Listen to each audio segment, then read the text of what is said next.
A shutout over Maryland has given Clemson confidence heading into tomorrow's game at Georgia. These two teams renewing a rivalry that has produced some memorable endings. Kevin Butler's 60-yard field goal certainly was the one that hurt the most. And probably Treadwell's kick down there at the end probably was great. So it just depends on which side you're on.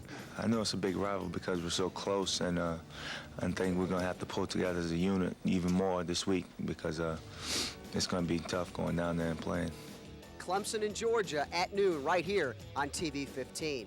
The Gamecocks stay home, but it won't be easy. East Carolina comes in with a 2-2 record, both losses by just 3 points. We're pretty excited about the fact that we are 5th in the country in terms of turnover ratio, but East Carolina is first. They would be undefeated. I think it's about 3 points or so.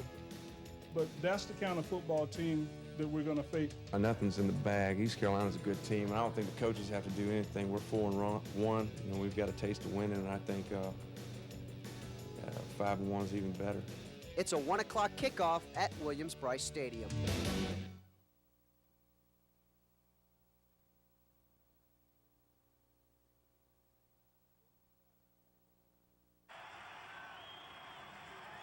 "27 second quarter points for East Carolina, 56 overall. It was the Gamecocks' defensive collapse that gave South Carolina its first homecoming loss in 20 years. It's sort of like that. Everyone was, really in a daze, like they couldn't believe it, but, it happened, Just like I said, you can't, it's college football. You can't take anybody lightly. If we would have been fortunate enough to win the ball game Saturday, I'm not sure we'd have learned the same lesson that we might learn now. And if that's the case, then let's find something positive in it. There was one bright spot for the Gamecocks. South Carolina's offense finally put quite a few points on the board, 42 to be exact. Also, quarterback Steve Tannehill passed for a school record 451 yards.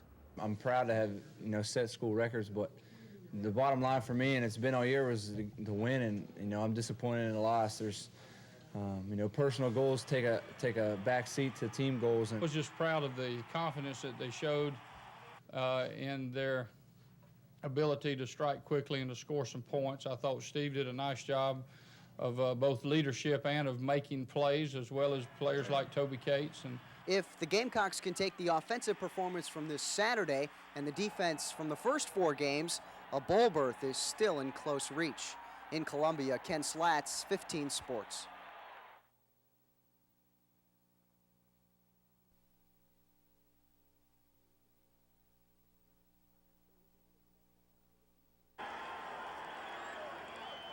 It was another setback for the defense. That's 2 games they've allowed a total of 97 points. That's 41 more than the first 5 games combined.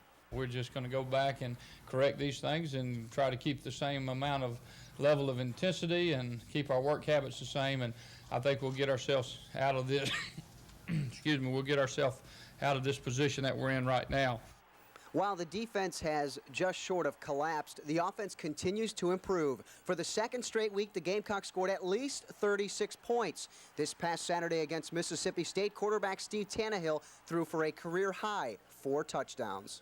Again, it was another very good effort by him. His competitiveness is very obvious, and his leadership ability for our football team to bring us back 2 weeks in a row has been very impressive, and the guy finds a way to make plays.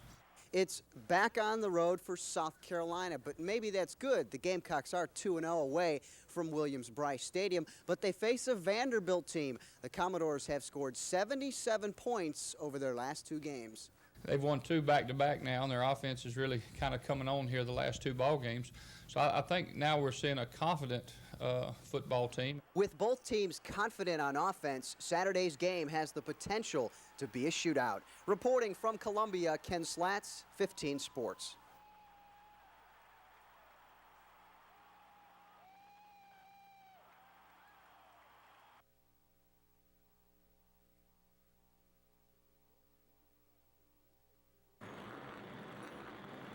Here's proof that consistency wins championships. David Green has won just once in 1994. That's back in April at Bristol when Mark Martin inadvertently pulled in the pits 1 turn too early. Despite just 1 victory, Green leads the points race by 84 heading into Saturday's finale. We've been close a lot of other times. This past weekend at Martinsville was a great run for us, but all in all, I'm tickled to death, and we got one more to go here, and hopefully we can end it up on a good note. It didn't begin on a good note. First 4 races of the season, Green finished no higher than 16th. But since then, he's had 14 top 10 finishes and put the Slim Jim team up at a new level. That's what I'm most proud of, because my team has helped me develop that confidence, and I think it showed in qualifying.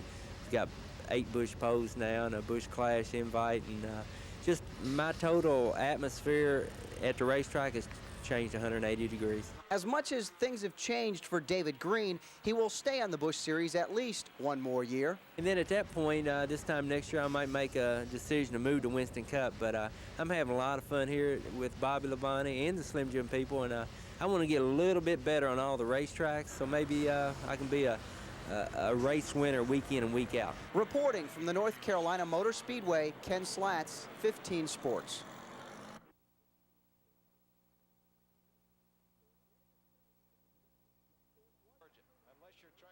It wasn't pretty, but the Gamecocks got the job done, up their road record to 3-0.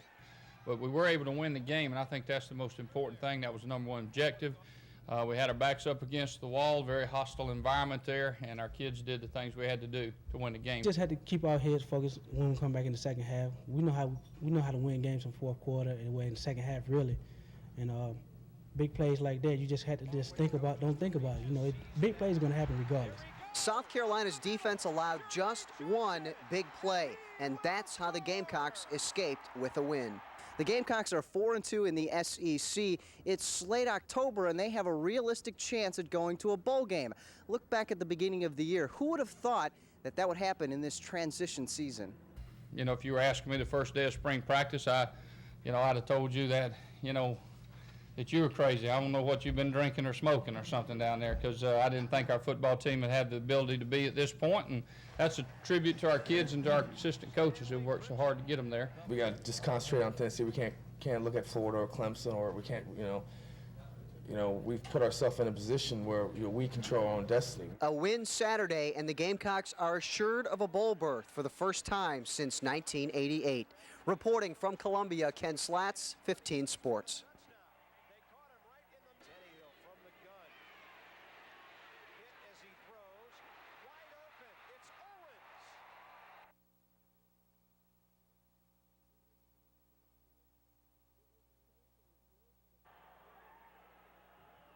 It was a case of the good, the bad, and the ugly. Step #1, the good. South Carolina didn't give up.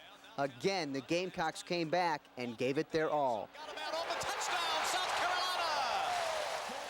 I know how hard our kids played, and that I take a lot of pride in that for our program and for our fans and for all the kids that are involved out there, because we gave good effort, just came up short. Step #2, the bad. Just when Gamecock fans thought they had a team that could compete on a higher level, reality set in. I don't know how many of these kind of games these young men have been in. I've been in a couple of them. And when you play in a game like this, it comes down to execution on offense, defense, and the kicking game. Things we preached all week. But you have to go out there and play them to be able to realize that. And step #3, the ugly. It was just one of those things. That's just one play that we need to come up with it, and there's a lot of plays during the game we need to make to win, and it's we shouldn't have been in that situation. Fourth down, we've got to get it in. We had 4 chances, and we've got to come away with it. And when you're playing that notch above, when you're playing a football team that's the caliber of Tennessee, then you have to be able to execute. We're not a good enough football team to overcome mistakes, to take advantage of our opportunities when we get them.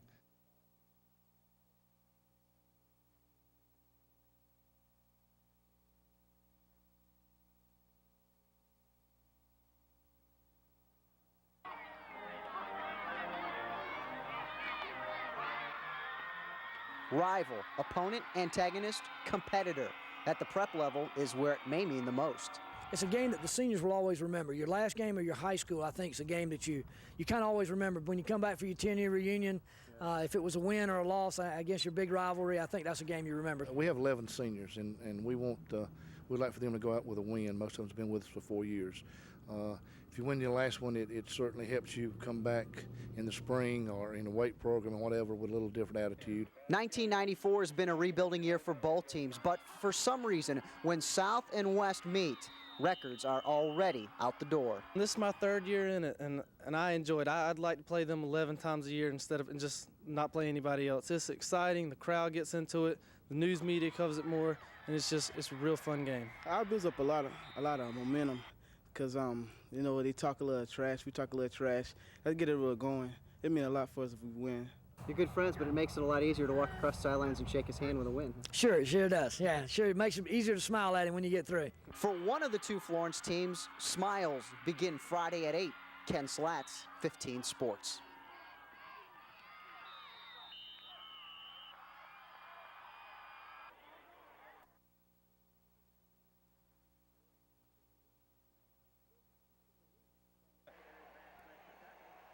It's kind of a reach, but as a fact, South Carolina still has a shot at winning the SEC East.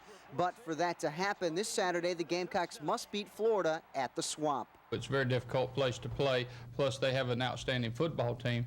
So when you put those two combinations together, then you've got a winning atmosphere there, which obviously they've taken full advantage of over the last 3 or 4 years. Their fans, I mean, they really get into it. You see, they like the jaws clapping. That's one thing, and they had students behind where we were sitting there, and they really tried to get into you, talking to you a whole lot, and their fans, they really talk to you. The trash talk won't be the problem. It's the Gators' offense. Florida ranks 4th in the country in total offense.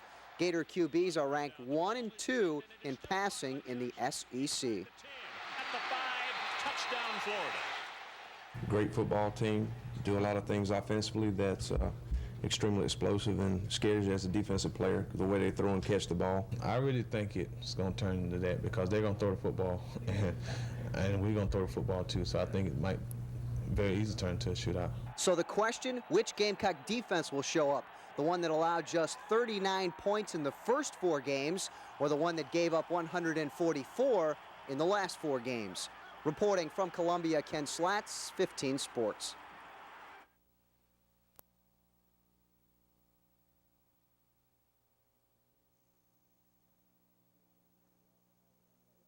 I'm glad that I'm 59 now, and when those guys come in, I'm going to be on Social Security.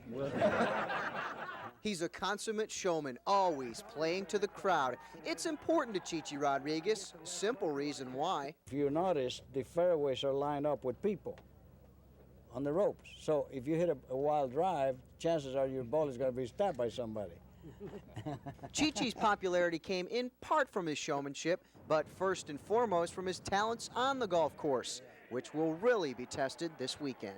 We normally have golf courses that we hit drive on wedges, but this is some course. You're going to hit every club in your bag this week, and that is the sign of a good golf course. You know, Chichi Rodriguez is one of the public figures of golf who has helped the senior PGA Tour grow to what it is today.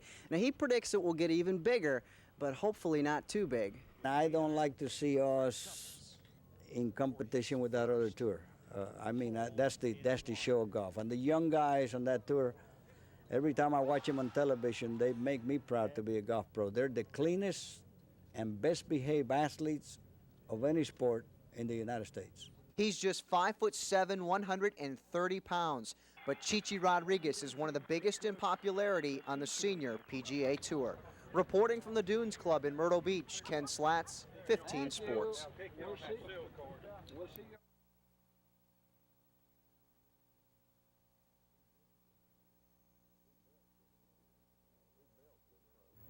He built the program, and you know, he is the program, and he has Myrtle Beach, I'm sure, will continue to have good athletic programs, but Doug Shaw built that program. He walked the sidelines with a vengeance. Doug Shaw loved what he did and the place where he did it. I'm sure Myrtle Beach High School in the town of Myrtle Beach is, they're going to miss him and going to miss a lot of, going to miss the things he did for their young people down there. Very intense, very emotional individual who really put all of himself in whatever he's doing, whether it was coaching, whether it was telling you a joke or whatever, he put all of himself into that. Shaw joined the Seahawks staff in 1968, served as football coach and athletic director since 1970. He won more than 200 games, lost a lot less. When you play someone and you finally beat them and you boast about it, hey, they must have a good program, you know. And he didn't have many losses. And he's one of the few people that you could lose a game to and walk across the field and shake his hand. And when he said, "I'm sorry," as the winning coach always does, you felt like he really meant it.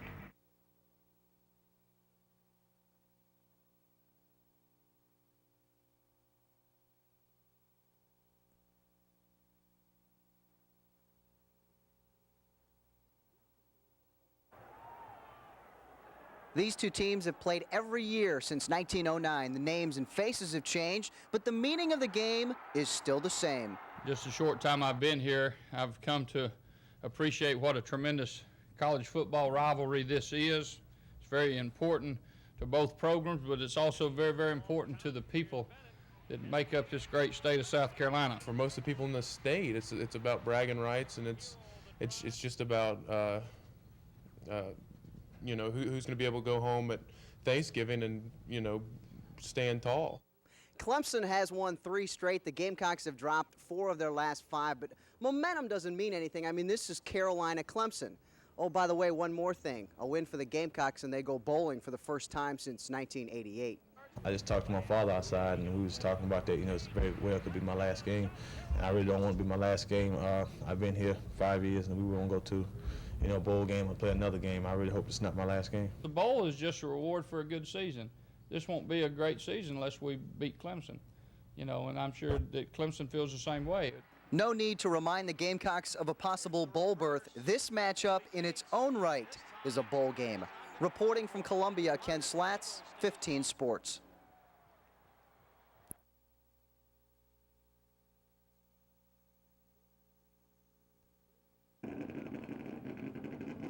Florence's Ron Barfield has a 60-point lead over Darlington's Hal Goodson. Sunday's final All-Pro race of the season will cap off a great year for 2 of the PD's own. We won 2 races this year. We won in Odessa, Missouri, and we won up in Orange County up in North Carolina. And you know, most anybody's won this year has been 3, so you know, we won 2 of them. I've won 1 race this year, but I'd have to say this has been my best year because it's just winning the Rookie of the Year title and the host of cars that we got. There's a lot of competition here.